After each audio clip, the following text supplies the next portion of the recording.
अस्सलामु अलैकुम प्यारे नाज़रीन। शफ़ाअत कुबरा किस को कहते हैं? क्या क़यामत के दिन साबका अंबिया कराम अपने अपने उम्मतियों की सिफारिश कर सकेंगे या नहीं? सिफारिश कुबरा का हक किस नबी को हासिल होगा?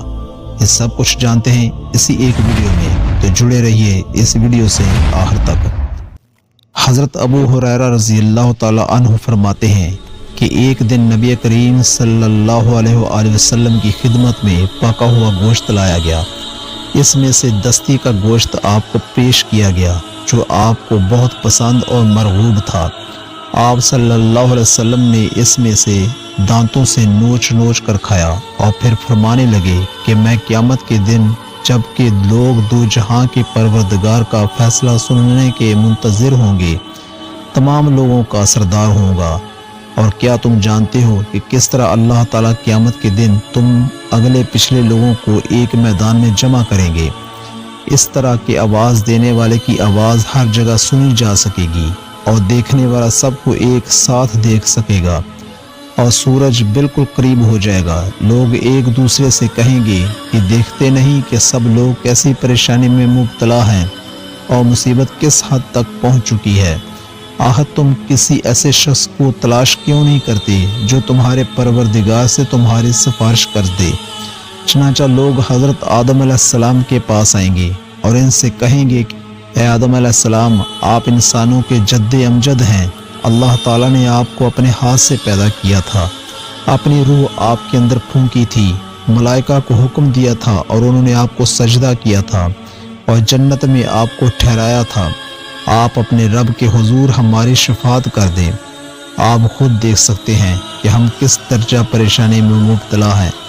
वो फरमाएंगे कि अल्लाह ताला आज इस दर्जा गज़बनाक हैं कि कभी इतने गज़बनाक नहीं हुए थे और आइंदा कभी इतने गज़बनाक ना होंगे। मुझे पहले ही दरख्त के खाने से मना कर चुके थे, लेकिन मैं इस हुक्म को बजा न लाया। आज तो मुझे अपनी पड़ी है, तुम लोग किसी और के पास जाओ। हाँ, नूह अलैहिस्सलाम के पास जाओ। चनाचा सब लोग हज़रत नूह अलैहिस्सलाम के पास जाएंगे और इनसे अर्ज़ करेंगे, ए नूह अलैहिस्सलाम, आप रूए ज़मीन पर सबसे पहले पैगंबर हैं और अल्लाह ताला ने आपको अब्द शकूर कहकर पुकारा है। आप मुलाज़ा फरमा सकते हैं कि हम कैसी मुसीबत और परेशानी में मुब्तला हैं। आप अपने रब के हुजूर हमारी शफाअत कर दीजिए। वो भी यही जवाब देंगे कि मेरा रब आज इस दर्जा गज़बनाक है कि इससे पहले कभी इतना गज़बनाक नहीं हुआ था और ना कभी इसके बाद इतना गज़बनाक होगा। आज तो मुझे खुद अपनी फ़िक्र है। अलबत्ता तुम इब्राहीम अलैहिस्सलाम के पास जाओ। चनाचा वो इब्राहीम अलैहिस्सलाम के पास हाज़िर होंगे और अर्ज़ करेंगे कि आप अल्लाह के नबी हैं और वो ज़मीन पर बसने वाले लोगों में से अल्लाह के खलील हैं। आप मुलाहिज़ा कर सकते हैं कि हम किस दर्जा परेशानी में मुब्तला हैं और किस कदर मुसीबत से दो चार हैं।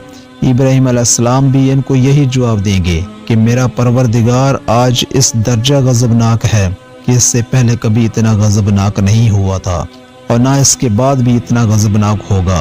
इब्राहीम अलैहिस्सलाम अपने झूठ का जिक्र करेंगे और फरमाएंगे कि मुझे तो खुद अपनी जान की पड़ी है। हाँ, अलबत्ता तुम किसी और के पास जाओ। तुम मूसा अलैहिस्सलाम के पास चले जाओ। वो मूसा अलैहिस्सलाम के पास आएंगे और इनसे कहेंगे कि ए मूसा अलैहिस्सलाम, आप अल्लाह के रसूल हैं। अल्लाह ताला ने आपको अपनी रिसालत पैगंबरी और शफ़े हम कलामी से नवाजा था। आप ही अपने रब के हुजूर हमारी शफाअत कर दीजिए।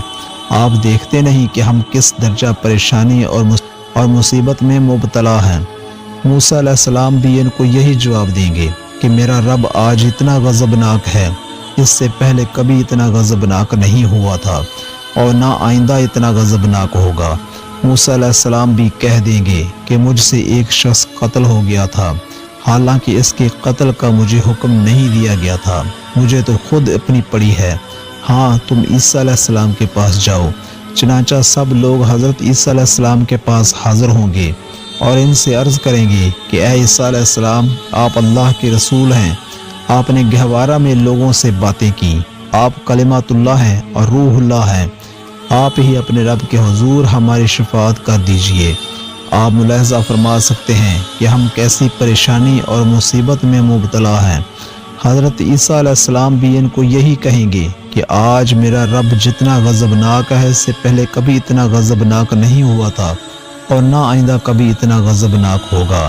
مجھے تو خود اپنی جان کی پڑی ہے، ہاں البتہ تم کسی اور کے پاس چلے جاؤ، حضرت محمد صلی اللہ علیہ وسلم کے پاس جاؤ، بس لوگ میرے پاس آئیں گے اور کہیں گے کہ اے محمد صلی اللہ علیہ وسلم، آپ اللہ کے رسول ہیں، خاتم الانبیاء ہیں، اللہ تعالی نے آپ کی اگلی پچھلی تمام خطائیں معاف کر دی ہیں، آپ ہی اپنے رب کے حضور ہماری شفاعت کر دیجئے۔ آپ علیہ السلام ملاحظہ فرما سکتے ہیں کہ آج ہم کس قدر پریشانی اور مصیبت میں مبتلا ہیں۔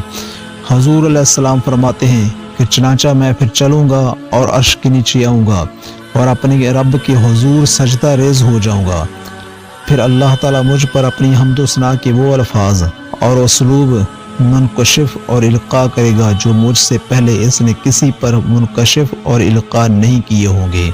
پھر کہا جائے گا کہ اے محمد صلی اللہ علیہ وآلہ وسلم، اپنا سر اٹھاؤ، جو چاہتے ہو مانگو، عطا کیا جائے گا، اور شفاعت کرنا چاہتے ہو تو کرو، میں قبول کروں گا۔ یہ سن کر میں اپنا سر اٹھاؤں گا اور عرض کروں گا کہ میرے پروردگار، میری امت یعنی ان کو بخش دیجئے۔ کہا جائے گا کہ اے محمد، آپ اپنی امت میں سے ان لوگوں کو جن سے حساب نہیں لیا جائے گا، جنت کے دائیں طرف کے دروازے سے جنت میں داخل کر دیجئے، اور وہ لوگ اس دروازے کے علاوہ دوسرے دروازوں کے استعمال کے حق میں بھی لوگوں کے ساتھ شریک ہیں۔ اس کے بعد آپ علیہ السلام نے فرمایا کہ قسم ہے اس ذات کی جس کے دستے قدرت میں میری جان ہے، جنت کے دروازوں میں سے ہر دروازے کے دونوں کواڑوں کے درمیان کا فاصلہ اتنا ہے جتنا کہ مکہ اور بصرہ کے درمیان ہے۔